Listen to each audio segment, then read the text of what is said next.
Cancer healer centre, a new beginning. जालन्यामध्ये पहिल्याच दिवशी पेपर फुटल्याचा आरोप. पेपर फुटीच्या आरोपानंतर चौकशी करणार जिल्हाधिकाऱ्यांची माहिती. जालन्याच्या तळणी गावातील परीक्षा केंद्रावर कॉपी पुरवण्यासाठी तोबा गर्दी. मराठीच्या पहिल्याच पेपरला कॉपी मुक्त अभियानाचा उडाला फज्जा. महिलांना 50% आणि ज्येष्ठ नागरिकांच्या सवलतीमुळे एसटी तोट्यात. परिवहन मंत्री प्रताप सरनाईक यांची कबुली. महायुती सरकारच्या निर्णयावरच मंत्र्याचं बोट. एसटी प्रवासामध्ये महिला आणि ज्येष्ठ नागरिकांची सवलत रद्द होणार नाही. प्रवाशांना दिलेलं वचन आम्ही पाळणार. परिवहन मंत्री प्रताप सरनाईकांच्या वक्तव्यानंतर उपमुख्यमंत्री शिंदेंची ग्वाही. निवडणुकीच्या आधी सरकारने केलेल्या जुमल्यांचा जाब विचारावा लागणार. मंत्री प्रताप सरनाईकांच्या वक्तव्यानंतर खासदार सुप्रिया सुळे यांची टीका. मला हलक्यात घेऊ नका, ज्याला समजायचंय त्याने समजावं. एकनाथ शिंदेंचा ठाकरेंना इशारा.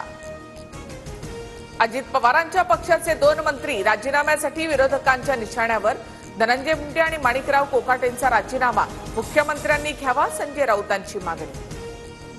कोर्टाने शिक्षा सुनावल्यामुळे मुख्यमंत्र्यांनी कोकाटेंचा राजीनामा घ्यायलाच हवा, प्रकाश आंबेडकर यांची मागणी. कोकाटेंनी शेतकऱ्यांबद्दल केलेल्या वक्तव्याच्या विरोधात कोल्हापूरमध्ये स्वाभिमानी संघटना आक्रमक. माफी मागितल्याशिवाय कोकाटेंना कोल्हापूरमध्ये येऊ नये असा इशारा. मंत्रीपद न मिळाल्यामुळे आमदार सुधीर मुनगंटीवार यांची खदखद पुन्हा समोर. माझी खुर्ची खेचून घेतली. चंद्रपूरमध्ये फ्लाइंग क्लबच्या उद्घाटन सोहळ्यात मुनगंटीवारांचं जाहीर विधान. मसाजो ग्रामस्थांची अन्नत्याग करण्याची घोषणा सरकारची नाचक्की करणारी. जरांगेंचा निशाणा. धनंजय मुंडेंना सहआरोपी करण्याची मागणी. मनसे अध्यक्ष राज ठाकरेंनी घेतली महापालिका आयुक्त भूषण गगराणींची भेट.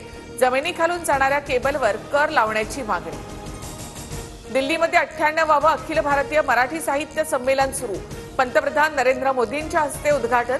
महाराष्ट्र सरकारकडून संमेलनासाठी 2 कोटी रुपयांची अतिरिक्त मदत.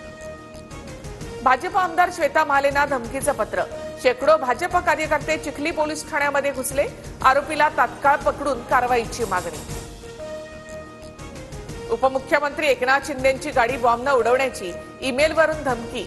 बुलडाण्यामधून दोघांना अटक. शिंदेंची सुरक्षा अलर्ट मोडवर. पोलिसांकडून अधिक तपास सुरू. डोनाल्ड ट्रम्प यांचा भारताला निधी दिल्याचा दावा चुकीचा. अमेरिकेने $21 दशलक्ष भारताला नव्हे बांगलादेशला दिल्याचं एका वृत्तपत्रामधून समोर. शेख हसीना यांनी पलायन केल्यानंतर निवडणुकांमध्ये हा पैसा वापरला गेल्याचा दावा. Cancer healer centre, a new beginning.